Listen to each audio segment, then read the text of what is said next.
Actually, Srila Prabhupada brought me to Krishna consciousness. I had seen the devotees in Berkeley on the street.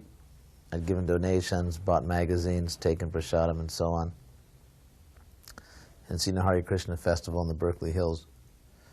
But then I went to see Prabhupada give a lecture in the International House of the Berkeley campus, University of California at Berkeley. And it was actually upon seeing Prabhupada there that I really became fixed on Krishna consciousness. I had seen other so-called swamis and religious leaders. Actually, for a sociology of religion class, I had to go and observe different religious performances and ceremonies, and I'd gone to see a swami. It seemed like he wasn't saying anything practical or substantial, telling people how to relax. Just as Prabhupada, he always says that he was reluctant to go to see his spiritual master because he'd seen so many so-called sadhus.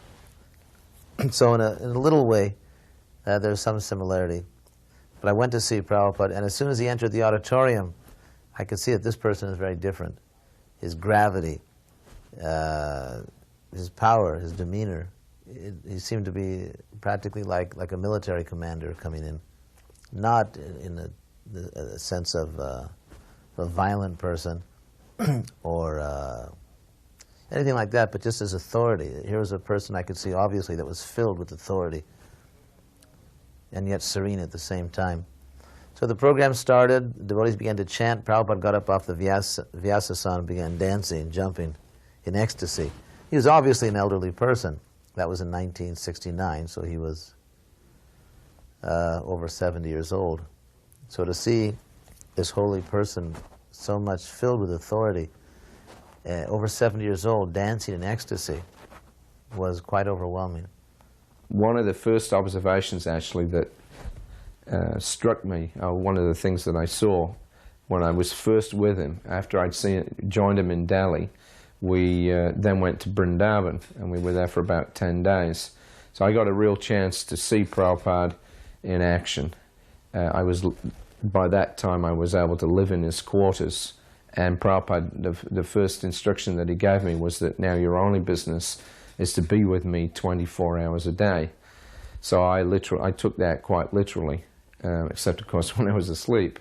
But I was with him day in and day out, and I got the chance to observe everything that he did, everything that he spoke, every little action that he did. And it really struck me very strongly that Prabhupada was like a living Srimad Bhagavatam. You know, in the Bhagavatam, there's a full description there of what it means to be Krishna conscious.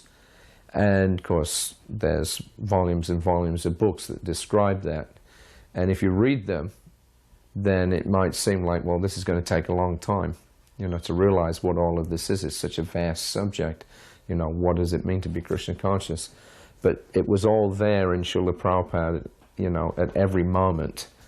So I saw that, I understood that, and I resolved in my mind that I would take as much advantage of the opportunity to see him as possible, that just by observing how he did everything, how he managed things, how he spoke, how he walked, how he relaxed, how he dealt individually with different people, you know, that would show me the best example of Krishna consciousness.